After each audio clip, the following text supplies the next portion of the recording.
Você está ouvindo o podcast Bueiro Aberto com Diego Benuzano.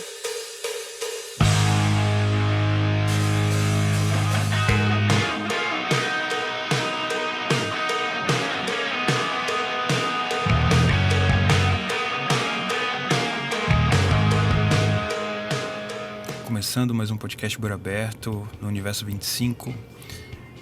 Eu queria tocar em outro assunto, mas infelizmente ainda vamos ter que manter essa pauta de ataque ao feminismo, de refutação ao feminismo, né?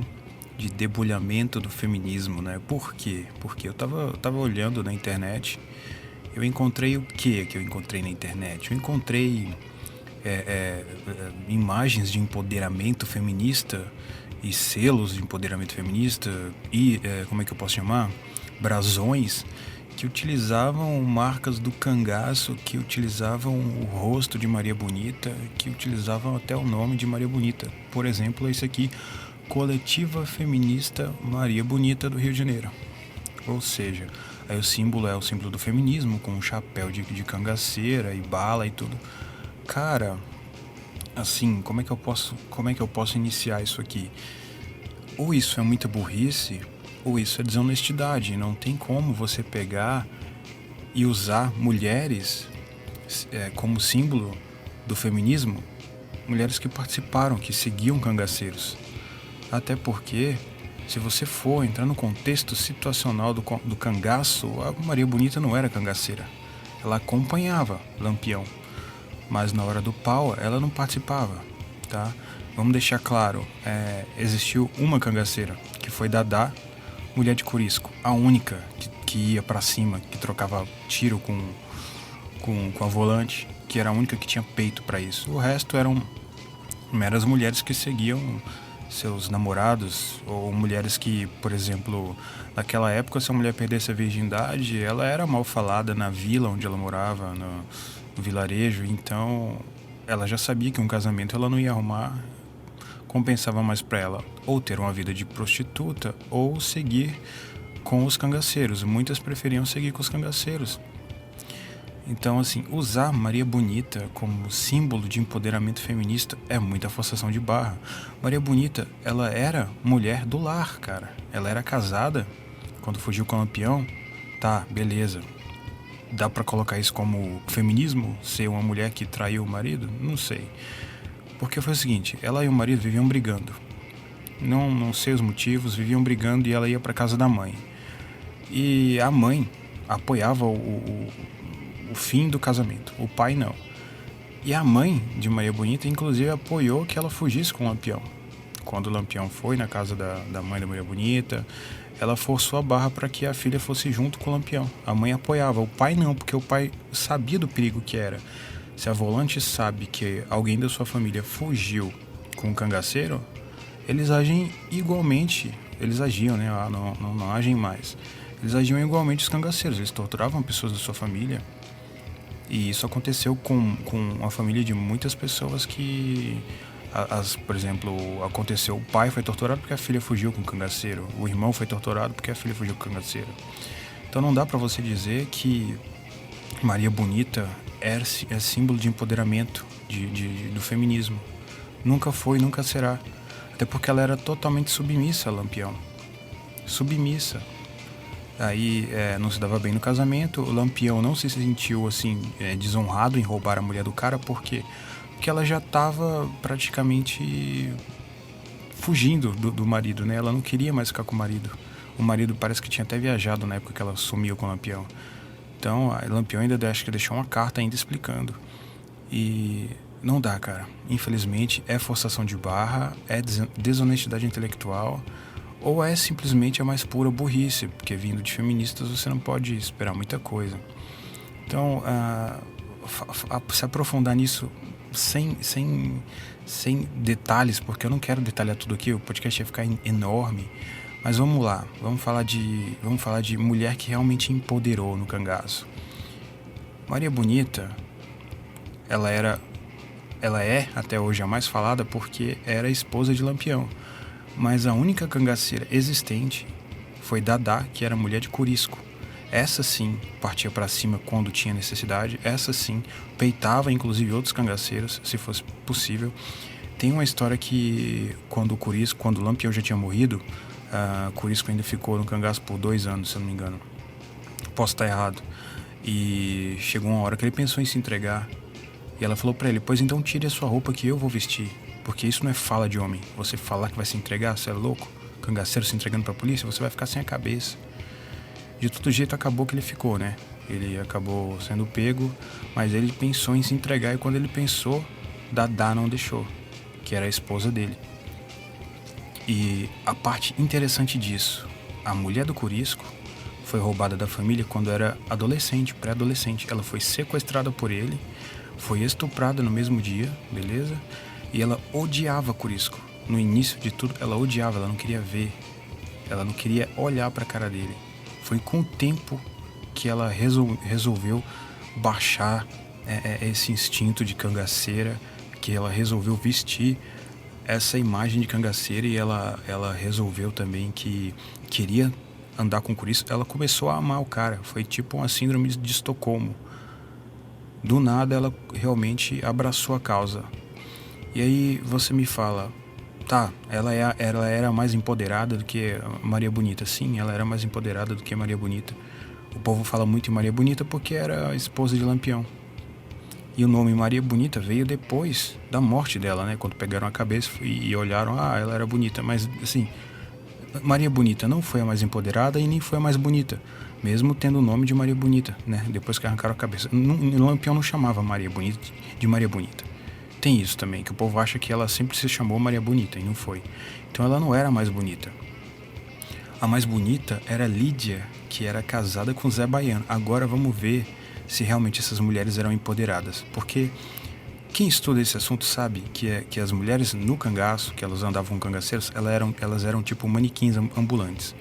Todo o ouro que os caras conseguiam, todas as joias que os caras conseguiam, eles davam para as mulheres vestir e usar. Porque era tipo uma disputa entre cangaceiros. Olha lá, a minha mulher tá mais ornamentada do que a sua. Era uma batalha de egos. E entre as mulheres também.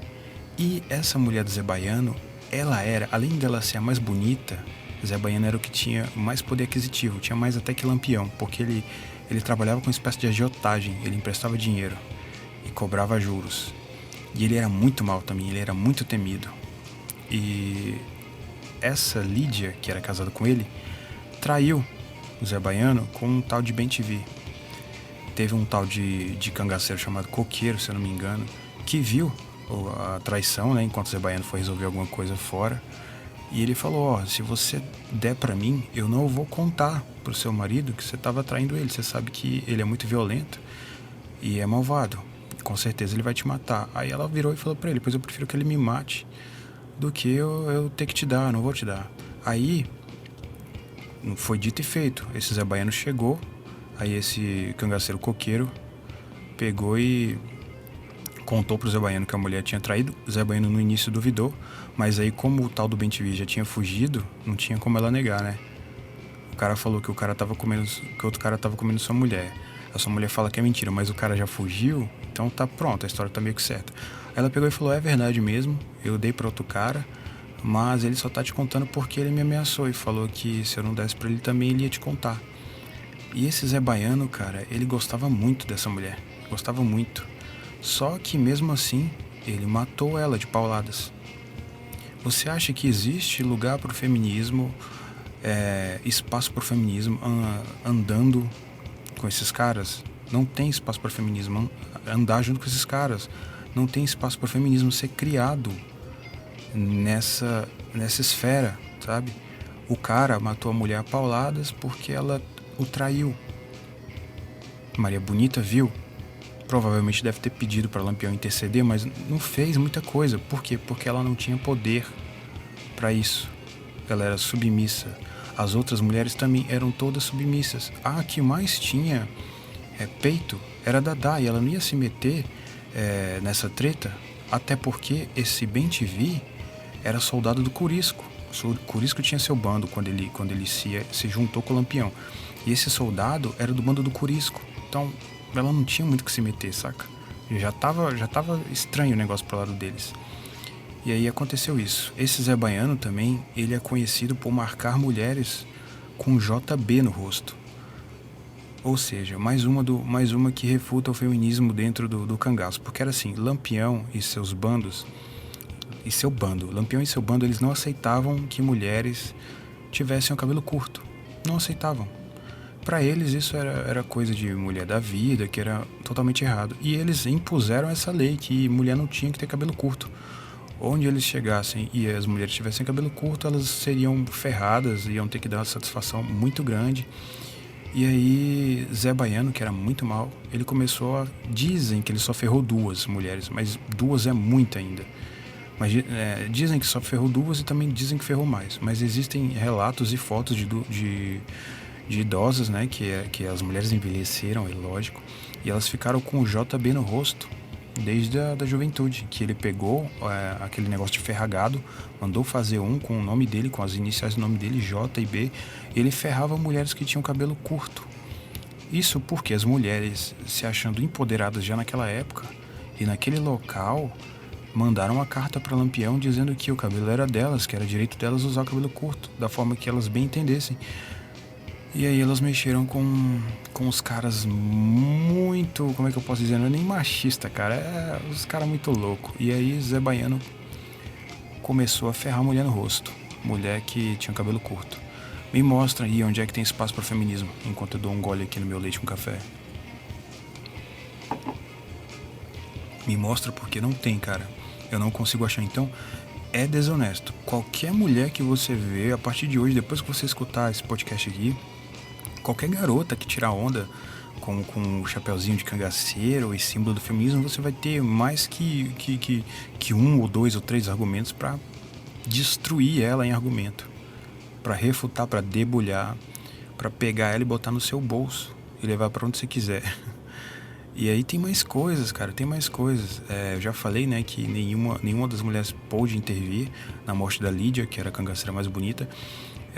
Já falei da submissão da Maria Bonita e de mesmo antes dela entrar pro cangaço, ela era uma mulher do lar. Você não via Maria Bonita fazendo loucuras aí na rua em prol da superioridade da mulher ou da igualdade da mulher. Era uma mulher do lar, ela tinha seus desentendimentos com seu marido e ficava ali, ela não extrapolava isso na rua.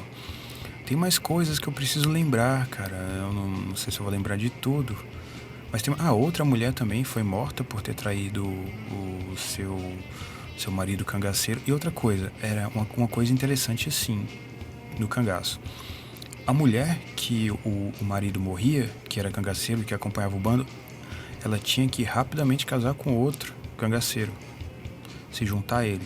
Porque não ia ser bom abandonar essas mulheres, mesmo que elas quisessem desistir e ir embora, porque elas iam ter muito conteúdo, elas iam ter muita história para contar e sob tortura elas iriam contar dados sobre onde os caras se escondiam, por onde eles passavam. Então, ou você se juntava com outro cara do cangaço, ou você morria. Mostra pra mim aí onde é que tem feminismo nisso, onde é que tem empoderamento nisso. Eu já falei no outro podcast também, quando eu tava conversando com o Hernani, do podcast Sociedade Primitiva, que essas cangaceiras usavam sim revólveres e punhais. Mas não era para bater de frente com volante, com macaco, com nada. Era para quando elas fugissem, elas entrarem pro mato, se embrenhar no mato, e depois que tudo se apaziguar, elas davam um tiro para cima e eram encontradas através do barulho das armas que os cangaceiros já detectavam. Tirando o Dadá, que Dadá era... Mas nem sempre Dadá estava no meio do confronto também, né? Vamos deixar claro isso. Então era para isso que serviam as armas que elas usavam. Você pode ouvir uma ou outra história que Maria Bonita fez isso ou aquilo com outra mulher, tá? Que por ciúme, porque ela tinha sim ciúme de Lampião. Essa era a parte onde ela mostrava que tinha sim um pouquinho de poder, que era quando ela demonstrava ciúme do seu macho, por ele sair às vezes e demorar a voltar. Outra coisa, o cangaço não durou muito tempo depois da entrada de mulheres. Lampião, inclusive, tem uma história que é real, que fala que ele era o primeiro a dizer que não aceitaria mulheres no cangaço. E a partir do momento que ele aceitou, ele teve que aceitar que os outros soldados dele, né, também levassem. E aí ele tirou seu chapéu e jogou no chão e falou: caguem no meu chapéu. Porque ele estava quebrando a palavra dele, que era muito importante. Ele tinha que dar exemplo. Ele falava com todas as letras que não ia aceitar mulher no bando. E ele foi o primeiro a aceitar, o primeiro a ceder. Pode-se dizer que Lampião escravou Setor bonito. E aí, a partir do momento que Lampião aceita isso, os outros homens também vão trazendo mulher, e o cangaço, depois disso, morreu, não durou. O cangaço foi morrendo aos poucos, né? Os cangaceiros foram se acabando com a entrada de mulheres. Por quê? Porque toda vez que tinha confronto, 2 ou 3 bons atiradores tinham que proteger as mulheres. Então, eram 2 ou 3 caras a menos para confrontar a volante. Me mostra aí o empoderamento feminista nisso. Que elas poderiam muito bem treinar tiro e bater de frente com a volante, mas elas não faziam isso. Então não dá, cara, não dá pra forçar a barra desse jeito. Aí tem um site chamado, como é que é? As Minas na História. Aí tem o símbolozinho do feminismo e tem elas lá falando de Maria Bonita, sabe? Cara, é tão chato isso, mano, essa forçação de barra. Só com esse pouquinho de tempo aqui, eu falei até agora, eu falei 15 minutos, só com esses 15 minutos aqui eu já destruí todo tipo de argumento feminista. E eu dou conta de falar mais 3 horas aqui sobre o assunto. Só nesse foco. Se for estender para outro, a gente vai. Para outro foco sobre mulher no cangaço ou apenas homens no cangaço. Então não dá, cara. Não dá. Tá chato. Para que vocês estão passando vergonha. Vocês falam tanto em pegar em livros e estudar, e quando é a vez de vocês fazerem isso, vocês deixam muito a desejar.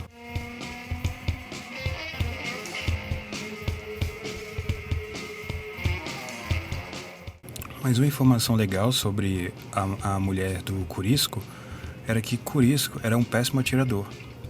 Ele era valente, ele era muito malvado, tá? Ele sangrava os caras muitas vezes na faca, mas com tiro ele era horrível. Teve até um caso onde eles foram cercados pela volante e ele atirava e errava todos os tiros. E ele falava, eu vou ter que atirar nesses caras de perto, porque de longe eu erro todos os tiros. E ele até sofria zoeira dos outros cangaceiros quando eles estavam assim fugindo e a volante não estava por perto. Eles tinham seus momentos de descontração, tipo quando o filho do Corisco nasceu, teve churrasco, teve tudo. E os caras zombavam de Corisco, porque ele era muito ruim de tiro. Já ao contrário dele, a esposa dele era boa de tiro. Dadá era melhor atiradora do que Corisco. Ninguém fala disso. Por quê? Porque é muito mais interessante pro fakenismo, né? Pro pseudofeminismo. Eu gosto de chamar de fakenismo. É muito mais interessante pegar a imagem da esposa de Lampião. Porque no contexto geral, ninguém sabe muito quem foi Dadá. Todo mundo sabe quem foi Corisco, o vingador de Lampião, a sombra de Lampião. Mas ninguém sabe muito quem foi a mulher de Corisco. E ela atirava melhor do que ele. Se bobear, ela tinha mais vontade do que ele. No começo não, que eu já falei que ela foi sequestrada, estuprada pelo próprio Corisco. Mas depois ela começou a amar o cara, né? É tanto que depois que Corisco morreu, que ela se casou com outro homem, ela parou de usar o nome Dadá. Mas quando esse marido dela morreu, ela voltou a usar o nome Dadá. Por quê? Porque como Dadá ela foi reconhecida no Brasil. Ela teve a sua história. E como uma mulher qualquer, ela era uma mulher comum, casada com um homem comum. Mas fora disso, sendo viúva de Corisco, ela era Dadá a cangaceira. Então pronto, cara, eu não preciso de mais argumentos para refutar esse fakenismo, esse pseudofeminismo, essa forçação de barra, tá bom? Não preciso de mais do que isso. Acho que eu vou até finalizar, porque senão vai ficar grande demais. E o básico eu já falei, o básico que é necessário para quebrar, para esmiuçar, para esfarelar essa ideologia boba. Não adianta, vocês podem pegar o símbolo do cangaço que vocês quiserem. Não tem empoderamento feminista aí, não tem empoderamento feminino. Não tem. Mesmo que vocês usem Dadá como símbolo, vocês sabem, eu já citei o que foi que aconteceu com ela. Como é que vocês vão usar como símbolo uma mulher que foi sequestrada, estuprada e que mesmo assim amou o cara que fez isso com ela? E quase deu a vida por ele. Porque quando ele tomou 6 tiros, foram 6 ou foram 5, ela correu junto, ela tomou um tiro na perna, ela mancou por muito tempo. Mancou, depois que ela tomou o tiro, ela mancou a vida toda. Porque se preocupou com o cara, porque estava junto com ele, trocando tiro junto com ele. Ela podia fugir, ela dava seu jeito, mas ela ficou com o cara. Então não tem como vocês usarem a imagem de nenhuma cangaceira como símbolo de empoderamento feminista. Nem de Maria Bonita, nem de Lídia, nem de Dadá, nem de outra. Então esquece, para com essa porra aí. Falou? Falou!